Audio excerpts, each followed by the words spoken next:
within a couple of days of going into the stockade, now not just there for AWOL, which was, the likely charge, which ultimately I was convicted of AWOL, of course, but now I was also facing punishment for mutiny, a capital crime. Well, I'd say that changed my life quite a bit, and ultimately we were convicted of mutiny, and I did a total of 1.5 years in prison. One of my greatest regrets, really, is that when I was in Leavenworth Penitentiary, my job, I was, at that time, I was a medic. I was also an LPN. I was a licensed practical nurse, because my military training was enough that I had been able to write the state boards in Washington State for that. So my job in the prison was working in the prison clinic.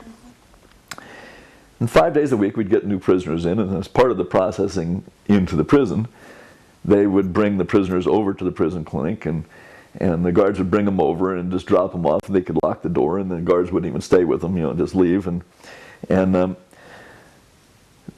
I had several different responsibilities, but we would basically, we'd have them fill out a healthcare questionnaire, we'd do an x-ray to see if they had TB, we'd draw a little bit of blood for a lab specimen, and then the doctor would do a physical exam. So it was like several steps in the thing. We had tons of time to do it, because nothing in a prison really goes very fast. And so the first thing they'd do is they'd sit in this little classroom, kind of on these little teeny school desks that were way too small for them, and fill out their health questionnaire. And so I would tell them what they had to do, but every day I'd say, well, are there any political prisoners here today? And inevitably there'd be 2 or 3 guys, or sometimes more, but there's always some, who were showing up on a daily basis who consider themselves political prisoners. And these were guys who they'd killed their own commander in Vietnam, or they had been publishing a newspaper and got caught doing it, or because by then the GI movement was really starting to take off. And because by now it's 1969, and the shit was hitting the fan in the United States, and the GI movement was getting really strong. And repeatedly, in many ways, in many places all over the world, people were finding ways to resist, and some of them suffered the consequences and ended up coming to Leavenworth. And when they did, I would ask them, and my great regret is that I didn't write any of that down. If I had only spent that time writing down those stories, because those were the legacy of it's not that often that, certainly in the United States history, that soldiers choose choose conscience over uniform. And here it was, a steady stream of guys who had chosen conscience in some form or another over uniform, where they all consider themselves part of the movement, and political prisoners. Military, of course, the official line of the United States is that we have no political prisoners, but I was a political prisoner. I can say with some clarity that America has political prisoners. Mumia is certainly a political prisoner, but he's not the only one, and there's tons of them. And at that point they were, early on they thought that it was actually, I've read since then analysts who say that it was the Presidio Mutiny that kind of was the watershed mark, that before the mutiny, the way they dealt with dissidents within the military was to punish them harshly. The idea is you kind of crush them down and set an example so that everybody else will be scared to do anything. But that after the mutiny, they started realizing, things are getting out of hand, and it went so badly for them in terms of the bad press that they got and all the publicity. There was sit-ins at the Pentagon, and soldiers around the world heard about the mutiny and did acts of solidarity, and because we sang "We Shall Overcome." It was the only song we knew. Actually, we didn't even know that one very good. We tried to sing "This Land Is Your Land" and stuff, but most of these guys were not activists. Most of them were thugs, to tell you the honest truth. They were,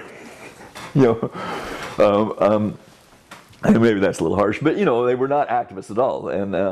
And so I kind of knew some of these songs because I used to go to the hootenannies a little bit, but nobody else knew them. And we tried to sing a song and we didn't know the words, and so we finally just came back to singing "We Shall Overcome," which everybody knew the words to that, and that was really the main song we sang. Actually, was "We Shall Overcome," and so there I was in prison, facing the capital, facing execution for singing "We Shall Overcome," and that contradiction of the mellowness of our crime and the harshness of the potential sentence. And the first guys to get sentenced which were not the ringleaders. I was one of the ringleaders. But the first guys were guys that we thought would get off pretty light, and they got 14, 15, and 16 years, which meant that the rest of us were more or less hosed. Keith and the other guy who was sort of the other ringleader escaped. We had had a meeting in a cell block, and we had all agreed that anybody that could escape ought to escape, because why should any of us have to face those kinds of heavy sentences? This is before anybody had actually gotten sentenced, but we could see what was coming down the road. And why should anybody have to pay that kind of price, you know? And so we all agreed that anybody that could escape should. And several people did, including the other two ringleaders, which only left me. The person who would visit me in the stockade, because you know I had a regular contact, was this Catholic priest. I'm not Catholic, but he was my religious counsel, and so that gave him access, and so he would come in and see me from time to time and get messages from me and bring messages in from the movement. My wife also visited, of course, every week. But at any rate, so he came in and he said that they had been talking it over, and they said that they didn't want me to escape. They were well aware of the fact that the mutineers had decided to escape anybody that could, but since Keith and Walter Pulowski had escaped, that they only left one ringleader, which was me, and they said, you know, you can't go into the stockade, stir up trouble, and then escape and let those guys fry for it. You know, I mean, it's just not right. We have to have a contact person for the group, and you know, you got to. And so he said, so we don't want you to escape. And I was actually planning an escape with a buddy of mine, and we were, every night we would saw through the bars a little bit, and then take soap to put into the saw marks and put dirt from the floor around it to hide it, and you know, it was a long process, but we were nearing completion, and it was getting close to when the break was going to happen, and then the word came in that they wanted me, and I said, well, okay.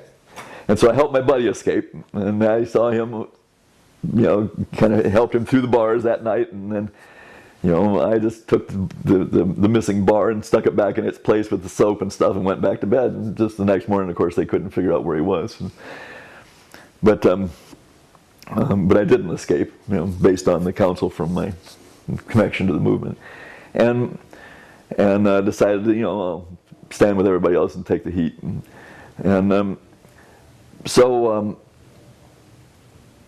but I got hepatitis, and so I wasn't part of the first people. I was one of the last group to be tried, and by the time we got tried, the first guys had already, there'd been such a huge public reaction, you know, 16 years for singing "We Shall Overcome," you know, just seemed like such a harsh punishment for such a minor crime.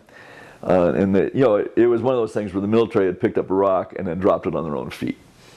And that's kind of what happened. And as miserable as they made us, and they certainly made us miserable, but as miserable as they made us, the truth is we knew that we were hurting them more than, and all we had to kind of do is endure, and that we were hurting them more than they were hurting us. You know, and our challenge was just to kind of keep our sanity and keep our solidarity and endure. That's all we had to do is endure, and so we did. You know.